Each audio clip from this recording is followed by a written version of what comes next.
Praise Lord. കർത്താവ് എല്ലാവരെയും ധാരാളമായി അനുഗ്രഹിക്കട്ടെ. 131 സങ്കീർത്തനം അതിൻ്റെ 1-2 വാക്യങ്ങൾ. യഹോവ, എൻ്റെ ഹൃദയം ഗർവിച്ചിരിക്കുന്നില്ല, ഞാൻ നിഗളിച്ച് നടക്കുന്നില്ല. എൻ്റെ ബുദ്ധിക്കൊത്ത വൻകാര്യങ്ങളിലും അത്ഭുത വിഷയങ്ങളിലും ഞാൻ ഇടപെടുന്നതുമില്ല. ആമേൻ. കർത്താവ് ഒരു മനുഷ്യനിൽ ഇഷ്ടപ്പെടാത്ത ഒരു സ്വഭാവമാണ് അഹങ്കാരം, അഥവാ നിഗളം, അഥവാ ഞാൻ എന്ന ഭാവം. ഞാൻ ഈ നിഗളഭാവം കർത്താവ് ഇഷ്ടപ്പെടുന്നില്ല. ദൈവം അത് ഒരു വ്യക്തിയിൽ നിന്നും അത് ആഗ്രഹിക്കുന്നുമില്ല. ആമേൻ. ആർക്കെങ്കിലും നിഗളം ഉള്ളിൽ കയറിയാൽ അതൊരു പൈശാചിക ബന്ധനമാണ്. ആമേൻ.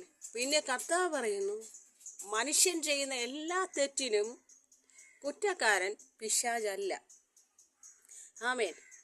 ആർക്കെങ്കിലും നിഗളിക്കണമെന്ന് തോന്നിയാൽ, അല്ലെങ്കിൽ തന്നെ ഞാൻ ചോദിക്കട്ടെ, എന്തിനു വേണ്ടിയാ നിഗളിക്കുന്നത്?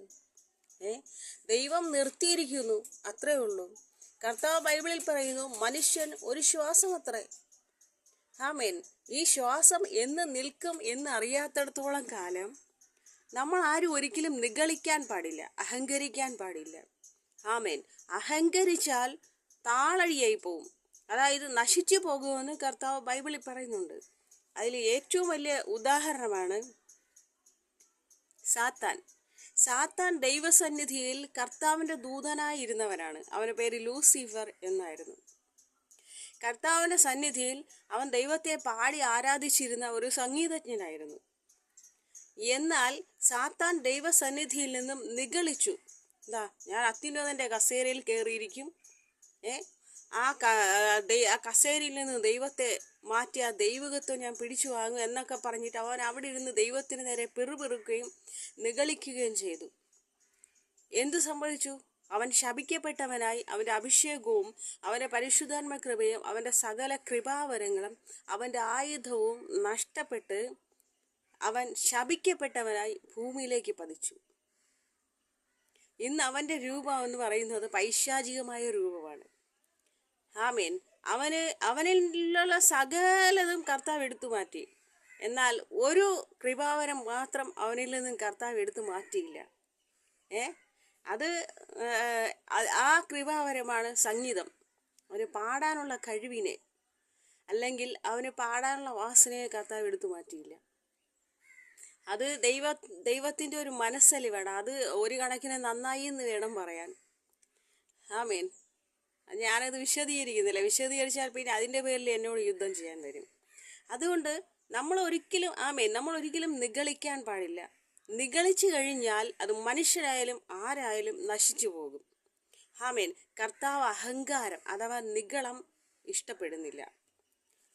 നമ്മളെ ഇനി കർത്താവ് പറയുന്നു, എൻ്റെ ബുദ്ധിക്കൊത്ത വൻകാര്യങ്ങളിൽ, നമ്മളെ ബുദ്ധിക്ക് വൻകാര്യങ്ങളിലും അത്ഭുത വിഷയങ്ങളിലും ഞാൻ ഇടപെടുന്നില്ല. എൻ്റെ ബുദ്ധിക്കൊത്ത ചില ആളുകൾ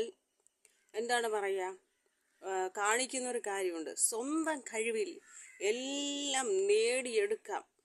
ലോകം മുഴുവനും അങ്ങ് കീഴടക്കി കളയാം. ലോകത്തിലുള്ളതിനെ മുഴുവനും എൻ്റെ കാൽ കീഴിലാക്കി കളയാം.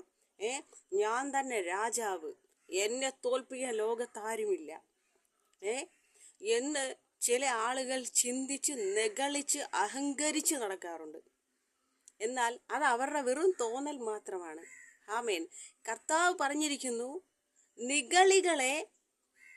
നിഗളികൾ താളടിയായി പോകും, അതായത് നശിച്ചു പോകും. രണ്ടാമത് തമ്പുരാൻ പറഞ്ഞിരിക്കുന്നത്, ഈ നിഗളിക്കുന്നവർ മറ്റുള്ളവർക്ക് ദോഷം ചെയ്യും. ആമേൻ.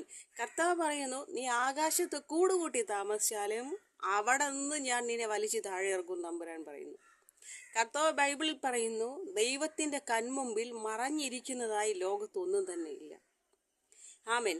പാപം ചെയ്തിട്ട് എവിടെ ഒളിച്ചാലും ശരി, രക്ഷയില്ല. ആമേൻ. അതിനാൽ രണ്ടാമത്തെ കാര്യം, നമ്മൾ എത്രത്തോളം നിഗളിക്കുമോ അത്രത്തോളം ദൈവത്തിൽ നിന്നും അകന്നു പോയിക്കൊണ്ടേയിരിക്കും. ആമേൻ. ഇനി മൂന്നാമത്തെ കാര്യം, ചില മനുഷ്യർ പറയും, ചില ആളുകൾ പറയുന്നൊരു കാര്യമുണ്ട്, കർത്താവിനോട് പറയുന്നൊരു കാര്യമുണ്ട്. നീ അങ്ങോട്ട് മാറിയെന്നോ, എനിക്കറിയാം നോക്കാനെന്ന്. അവർക്ക് എന്തറിയാം നോക്കാൻ? അവർക്ക് എന്തറിയാം നോക്കാൻ?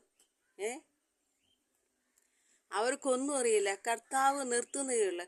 അഭിഷേകത്തോടെ നിന്നാൽ മാത്രമേ, ഒരു കാര്യം മാത്രം ഞാൻ പറയാം, ഉണർവുണ്ടെങ്കിൽ ഒരു യോഗത്തിലിരിക്കാൻ ജനത്തിന് താല്പര്യം ഉണ്ടാവുള്ളൂ. ഉണർവില്ലെങ്കിൽ ആ യോഗത്തിൽ കയറാൻ ജനത്തിന് താല്പര്യം ഉണ്ടാവില്ല. ഉറങ്ങാനാണെങ്കിൽ വീട്ടിൽ കിടന്ന് ഉറങ്ങിയാൽ പോരെ, സഭയ്ക്കകത്ത് ചെന്നിരുന്ന് ഉറങ്ങേണ്ട ആവശ്യമുണ്ടോ? ആമേൻ. അതുകൊണ്ട് നമ്മൾ ആരും നിഗളിക്കാൻ പാടില്ല. നിഗളിച്ചാൽ ആ നിഗളം നമ്മെ നശിപ്പിച്ച് കളയും എന്നേക്കുമായി.